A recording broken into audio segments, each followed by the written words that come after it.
મારું નામ મોના નિશિત પટેલ છે. હું સેક્ટર 3B રહું છું. મારી તપોવનની તો બહુ લાંબી સફર છે, એવું કહું તો બહુ સારું રહેશે, કેમ કે મારા અત્યારે સુધીમાં મારી 2 ડિલિવરી થઈ છે. ફર્સ્ટ ડિલિવરી વખતે બી હું ચિલ્ડ્રન યુનિવર્સિટી તપોવન કેન્દ્રનો ત્યાં આગળ હું લાભ લેતી હતી. જ્યારે ડિસાઇડ થયું કે ભાઈ પ્રેગ્નન્સી છે અને USG કરાયું, તો એ ટાઈમે ડૉક્ટરે એવું કહ્યું કે આ વખત બની શકે કે ફૂલ ટર્મ બેબી નહીં થાય, અને હું તો કહું છું કે ચાન્સીસ બહુ જ ઓછા છે, એમ કે ફૂલ ટર્મ બેબી તો નહીં જ થાય એમ. પછી જોઈએ, ભગવાન છે આપણી સાથે, આપણે હિંમત રાખવાની, જે થશે એ સ્વીકારવા માટે તૈયાર છો? તો મેં હા પાડી એ વખતે કે હા, જે થશે એ સારું જ થશે એમ. અને પછી મને તપોવનનો જે સફર મારો ત્યારથી સ્ટાર્ટ થયો, અને ત્યારથી મને રોજ સકારાત્મકતા મળતી એમ કે ભાઈ સારું જ થશે, જે થશે સારા માટે થશે. અને હું રોજે એને એવું કહેતી કે હા ભાઈ, તારે પૂરા મહિને જ આવવાનું છે, તારે બધું સારું જ કરવાનું છે, તારા બધા જ અંગો ડેવલપ થશે.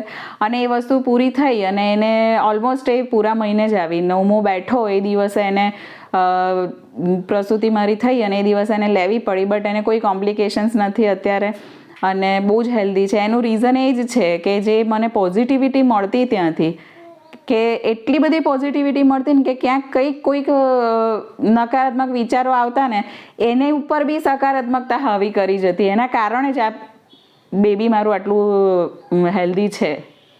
એ મારા માટે બહુ મોટી વસ્તુ છે. એ ફર્સ્ટથી, એટલે કે અમારા જે સાથી બેન તરીકે અમે કહીએ, રાજશ્રીબેન, એમને એવું કહ્યું કે એમનું એક જ વાક્ય જે આજ સુધી મને આમ દિલથી યાદ રહે છે, એ હું ખાલી એટલું કહીશ. એમને એવું કહ્યું હતું કે મોનાબેન, ચિંતા નહીં કરવાની, આપણા કરતાં ભગવાનને આપણી ચિંતા વધારે હોય છે. અત્યારે બી એ શબ્દ જ્યારે હું વાગોળું છું ને, તો મારું કંઈ બી ટેન્શન હોય છે ને, હું મને એકદમ આમ ટેન્શન થઈ જાય તો બી હું રિલેક્સ થઈ જાઉં છું.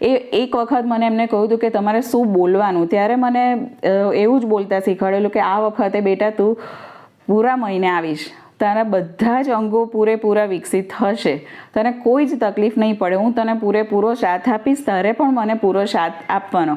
આ વસ્તુ મેં 10 માર્ચથી સ્ટાર્ટ કરી, 24 ઓગસ્ટ 2021 સુધી આ મેં ડેઈલી હાથ મૂકીને મારા ઘર પર મેં બોલી છું. અને આ વસ્તુ ખરેખરમાં થઈ. બેબીને ક્યાંય મારે રાખવી નથી પડી, ને અત્યારે બી એ હેલ્ધી જ છે, કોઈ જ તકલીફ નથી. એ જ રીઝનથી છે કે જે એમને ગર્ભમાં બાળક હતું ત્યારથી મને એમને બોલાવડાવ્યું હતું, એમને શીખવાડ્યું હતું કે આપણે બાળક સાથે કેવી રીતે વાત કરવી. આ વસ્તુ હું પહેલી વખતે ગઈ ત્યારે મને આટલી બધી નહોતી ખબર, એટલી મને રાજશ્રીબેને સમજાવેલી કે ભાઈ આવી રીતે વાત થાય, આમ થાય. અને એનું જે રીઝન હતું, અને એ ખરેખર સાચું પડ્યું. અને એ વસ્તુ તો છે જ. આજની તારીખમાં બી હું જ્યારે બી એને તપોવન વિશે વાત કરું, કે મારે જે જોઈતું હતું એવું બાળક વિશે જો વાત કરું ને, તો હા, 100% કે બાળકને જ્યારે આપણે જોઈને કંઈક બોલાવીએ કે કશું બી કરે ને, મેં એને પહેલાંથી એવું કીધેલું હતું કે બેટા ક્યારે રડવાનું નહીં, ક્યારે પાછું નહીં પડવાનું. જિંદગીમાં કોઈ સમસ્યા તો આવશે જ એમ, પણ આપણે એનો હલ શોધવા માટેનો પ્રયત્ન કરવાનો એમ. અને રડવાનું તો કદી નહીં. એ અત્યારે બી હું મહેસૂસ કરું છું કે કદી રડતી નથી. હા, ક્યારેક એને કોઈ તકલીફ હોય, એને નથી બોલી શકતું, હજી બહુ જ નાનું બાળક છે, તો ક્યારેક રોવે. બાકી તો એટલી હેપ્પી હોય છે ને, જે મને જોઈતું હતું ને એ 100% આમાં પૂરું થશે. મંથ વાઇઝ જે એક્ટિવિટી છે, જે મ્યુઝિક છે, એની બાળક પર 100% અસર પડે છે એમ, કેમ કે મને એનો મારો ફર્સ્ટ બેબીનો અનુભવ છે.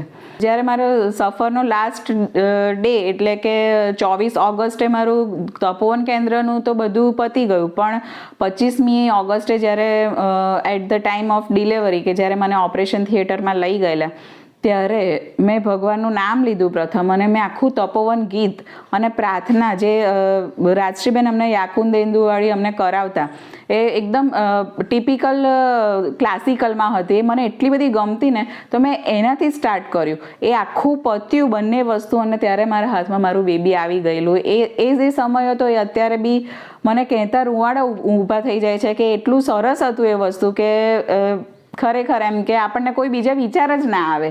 અને એ ટાઈમે બી સારા વિચાર કરવા એ બહુ જ મોટી વસ્તુ છે, જે આ પ્રાર્થના અને તપોવન ગીતે આ પૂરી પાડેલી મારા માટે.